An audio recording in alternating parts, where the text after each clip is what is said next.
Mi curiosidad sobre el misterio del ateísmo, ¿no? Que lleva a una persona a ser atea y que lleva a que esa persona no solamente sea atea, porque conozco varios ateos, conozco personalmente muchos ateos que simplemente tienen una actitud de respeto frente a la religión, pero pienso en aquellos que son unos ateos militantes y que han considerado que la difusión del ateísmo supone la derrota, el desplazamiento social y la desaparición cultural de la fe, especialmente de la fe cristiana.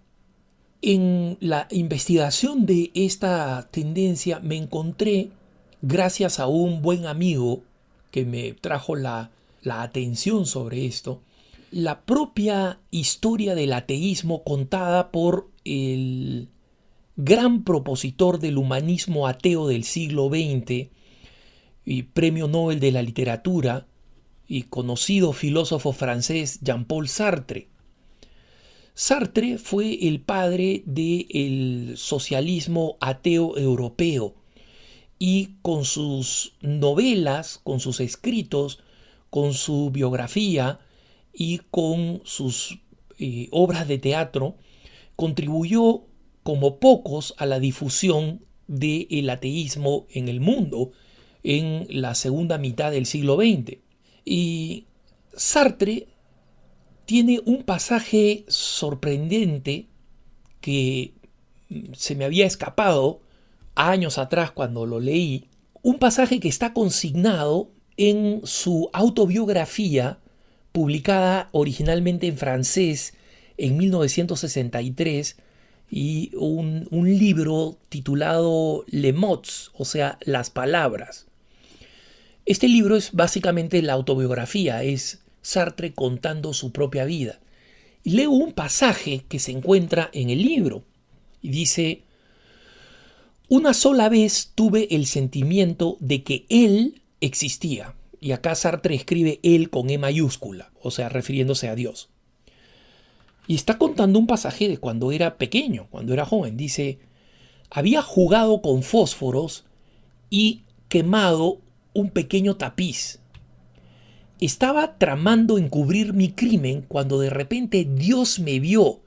Sentí su mirada dentro de mi cabeza y sobre mis manos. ¿Qué pasó?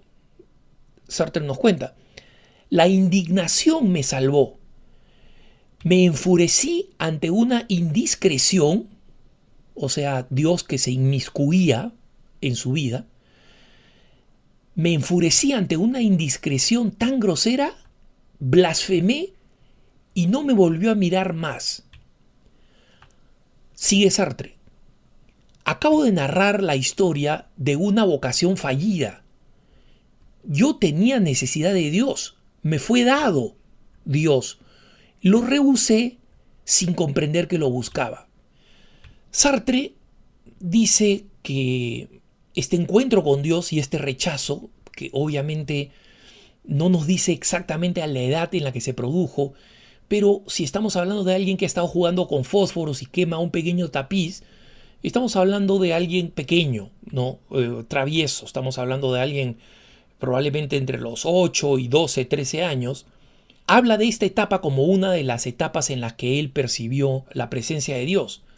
Pero eso no es cierto. Sartre, cuando está en la cárcel por los nazis que lo mantienen de joven, es uno de los partisanos franceses que toman prisioneros, y en la cárcel, con ocasión de la Navidad, él escribe una obra de teatro, una obrita de teatro de una belleza tremenda, ¿no? Que se llama Los hijos del trueno y que se refieren precisamente a Santiago y a Juan, a quien Jesús llama los hijos del trueno. Una historia sobre la vocación y la conversión de estos apóstoles que los presos que estaban con él pusieron en escena con ocasión de aquella Navidad, y que después, cuando le sacaron en cara a Sartre, que había compuesto una obra profundamente cristiana, Sartre dijo: no, yo lo hice para consolar a esos partisanos compañeros míos que eran creyentes y que estaban ahí en la cárcel. los hice para que pasaran un buen momento. El que lee la obra se da cuenta que difícilmente eso es producto de un ateo que quiere alegrar a un grupo de cristianos ajenos a él. Pero le tomamos la palabra a Sartre. Sartre, sin embargo, también en Le Mots narra otro episodio interesante. Dice: una mañana en 1917, acá estoy leyendo a Sartre textualmente, en La Rochelle estaba yo esperando a unos compañeros con quien iba a ir al liceo, o sea, a la escuela secundaria. Tardaban. Pronto no supe qué inventar para distraerme y decidí pensar en el Todopoderoso. Al instante se desliza por el cielo azul y desaparece sin dar explicación. Él no existe, me dije con asombrosa cortesía y creí el asunto arreglado.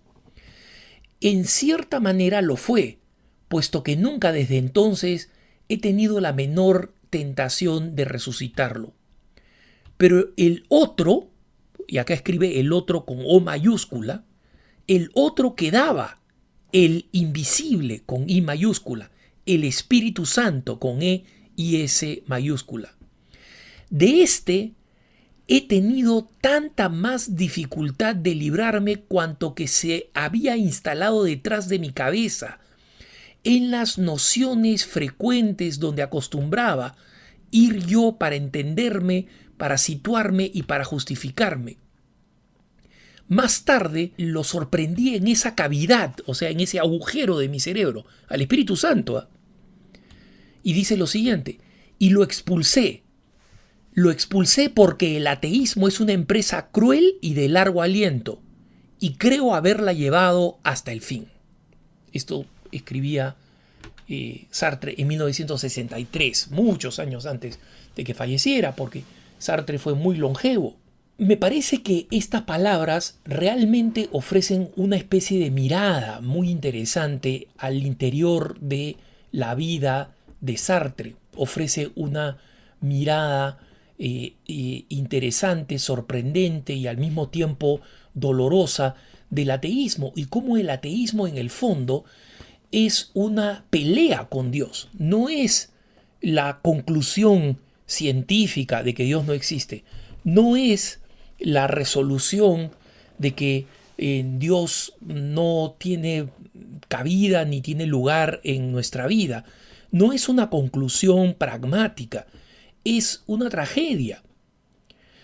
Y es una tragedia que se da en la propia vida y que yo he visto en común con otros autores que hablan de esta experiencia de Dios y de esta experiencia de Dios que termina siendo una experiencia, primero, personal, es decir, le pasa solo a ellos y le pasa directamente y no la consideran una cuestión ideológica, sino algo que les sucede en lo más íntimo de su ser. Y en segundo lugar, trágica, personal y trágica. Trágica porque termina con esto, el rechazo de Dios, la muerte de Dios dentro de uno mismo, y luego, como señala el mismo Sartre, la lucha contra Dios mediante esta expresión curiosa y extraña de Sartre, donde obviamente conoce muy bien la doctrina de la Santísima Trinidad, conoce cómo el Espíritu Santo es adorado como aquella persona de la Santísima Trinidad que ilumina nuestras mentes y en consecuencia que se encuentra siempre en algún rincón escondido de nuestro ser, allí agazapado, y en última instancia esa lucha termina siendo una concesión a las fuerzas más bajas de nuestra persona, a los gustos, a los caprichos. Bertrand Russell, el famoso ateo británico que tuvo ese famoso debate con el historiador jesuita inglés Frederick Copleston, muestra precisamente este mismo principio común entre muchos ateos, entre muchos, no digo todos, pero este principio común entre muchos ateos. Russell señala que para poder llevar la forma de vida que llevábamos, era imposible aceptar al Dios cristiano. Y esta confesión de parte de Russell no significa que su ateísmo sea simplemente producto de una justificación, pero hay un deseo importante de justificar la propia vida moral, la vida de Sartre, su unión sin compromisos, no marital y múltiplemente traicionada con Simone de Beauvoir, otra famosa atea que sin embargo decía que detestaba ser una más a pesar de la relación de supuesta permanencia con Sartre. Despreciaba ser una más y añoraba de alguna manera la visión cristiana del matrimonio que implica esa entrega eterna de uno al otro. No pretendo concluir nada importante, simplemente me parece que esta visión de el ejemplo de un ateo importante e influyente que determinó el ateísmo de generaciones en Occidente, tiene trazos de una lección que demuestra por qué los católicos no tenemos que estar ni intimidados ni enojados con el fenómeno del ateísmo, sino profundamente entristecidos, porque en el fondo es una tragedia humana. Y por eso tenemos que seguir rezando por las personas que no creen en el mundo, pero especialmente por las personas que no creen en nuestro propio entorno. Que tengas un buen día.